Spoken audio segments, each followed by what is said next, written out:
안녕하세요. 저는 부산에서 치과를 개원하고 있는 치과의사입니다. 제가 10년 동안 개원하면서 치과에 대해 환자분들이 궁금해하는 내용들을 하나씩 알려드리고 싶어서 이 영상을 만들게 되었습니다. 그 첫 번째로 충치 치료는 꼭 해야만 하나요? 라는 질문에 대해서 알려드리겠습니다. 먼저 치아의 구조에 대해 이해할 필요가 있는데요. 입안에서 저희가 볼 수 있는 치아 부분은 실제로는 잇몸 위로 나와 있는 치아의 머리 부분입니다. 바로 이 부분이 되겠지요. 잇몸 속 잇몸뼈에 박혀 있는 치아의 뿌리가 이 부분입니다. 치아의 단면을 살펴보면 내부 중앙에는 신경과 혈관이 뭉쳐 있는 치수라는 조직이 있습니다.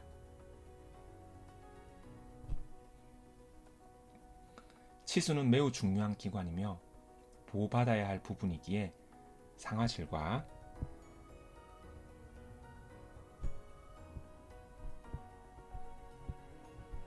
이 부분이 상아질이고 그 바깥쪽에 범낭질이 있습니다. 치아는 평평하게 생긴 게 아니라 이렇게 쭉 평평하게 생긴 게 아니라 볼록 이렇게 생겨 있습니다. 이렇게 오목한 부위에 음식물이 저류되기가 쉽고요. 이러한 음식물이 저류된 부분에 세균의 역할이 더해지면서 충치가 발생하게 됩니다. 여기 충치가 발생된 모습을 보여주고 있습니다. 이렇게 생긴 충치는 대부분 서서히 치수 쪽으로 진행을 하게 됩니다. 그러면서 더 커지게 됩니다. 범낭질까지만 진행된 초기 충치는 대부분 통증이 없어서 크게 불편함을 느끼지는 못합니다.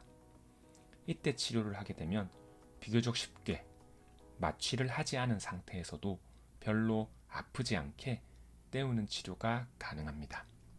여기 보면 충치 이런 부분들이 이렇게 레진으로 치료가 된 모습을 볼 수 있습니다. 초기 충치가 조금 더 진행이 되면, 그래서 중기 충치가 되면 찬 것에 실이 닿든지 씹을 때 시큰거린다든지 하는 불편감이 생기게 되고요. 좀 더 진행되면 가만히 있어도 통증이 발생하거나 잠도 못 잘 정도로 심한 통증에 고통받게 됩니다. 요 충치 부위가 세균이 신경에 들어가게 되는 거지요. 이런 상태에서 대부분 치과에 오게 되는데요. 이때는 치아의 구멍을 이렇게 뚫어서 염증이 생긴 신경 조직을 제거하는 신경 치료를 하게 되고요. 신경 치료 후에는 치아가 많이 약해지게 됩니다. 그래서 치아를 이렇게 삭제해서 이렇게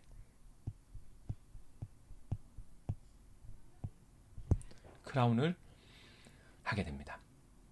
하지만 치과에 대한 두려움이 너무나도 커서 또는 외국에 있거나 해서 치과에 내원하지 못한 경우에는 염증이 신경 조직 생긴 염증이 뿌리 끝으로 넘어가서 뿌리 주변의 이 부분까지 이렇게 넘어가서 뿌리 주변에 있는 뼈 조직까지 파괴시키게 됩니다. 이 상태에서는 대부분 진통제도 듣지 않고 엄청난 통증이 나타나게 되고요. 얼굴까지 퉁퉁 부어서 치과에 내원하는 경우가 됩니다. 안타깝게도 이런 상태에서는 치아를 빼야 하는 경우가 대부분인데요. 물론 이런 상태라도 신경치료를 해서 안 빼고 살리는 경우도 있지만 살릴 확률이 매우 낮은 게 사실입니다. 자, 여기서 충치 진행 정도에 따라 치료 방법이 다른 것을 알 수 있습니다. 초기 충치일 때 치료를 하면 치아를 파내는 양도 적고 치료 비용도 매우 적게 듭니다.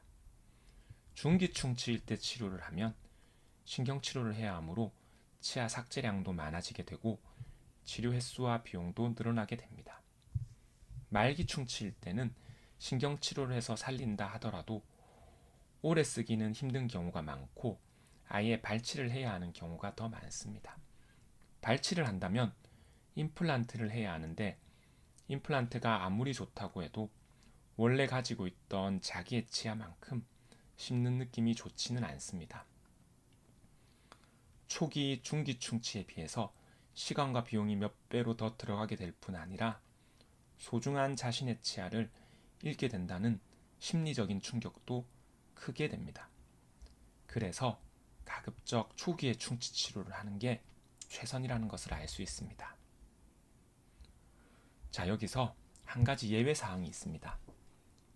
환자분들이 거울로 자신의 입안을 살펴보다가 치아에 까만 라인이 있는 것을 발견하고서는 놀라서 오시는 경우가 많습니다.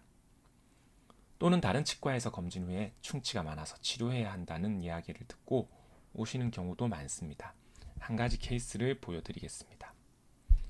2013년도에 어금니의 충치를 치료해야 한다고 다른 치과에서 들었다며 오신 환자분입니다. 바로 이 치아입니다. 까만 라인이 보이는데요. 이 부분에 까만 라인이 이렇게.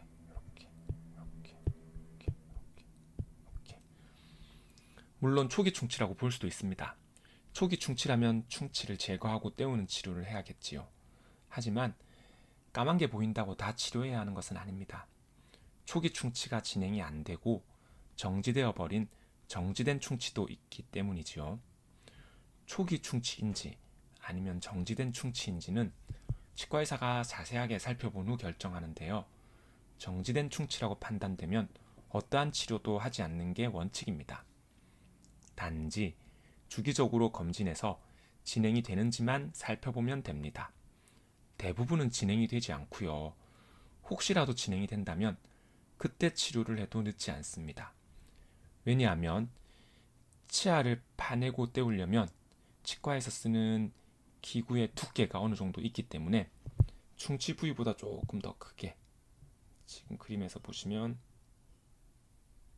이 정도로 떼우고 파내고 떼워야 됩니다. 또 이렇게 떼운 재료는 시간이 지나면 주변에서 또 충치가 생기거나 안 그러면 떼운 재료 자체가 이렇게 부러지거나 이런 문제점들이 생길 수도 있고요. 그렇게 되면 다시 제거하고 또 더 크게 파내야 될 수 있습니다.